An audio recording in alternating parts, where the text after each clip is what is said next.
aja. Ibu tengah fikir ni, Ibu nak masak kurma kambing ni. Tapi Ibu rasa bahan-bahan tak cukup. Apa kata kalau kita pergi pasar?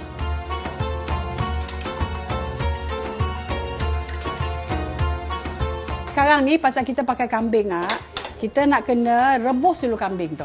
Sekarang Ibu nak masukkan serbuk kurma, babas.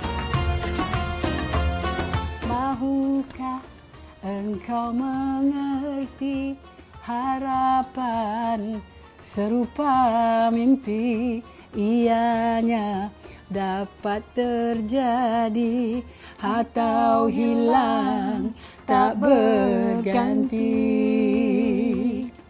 Inilah dia kurma kambing kami anak beranak.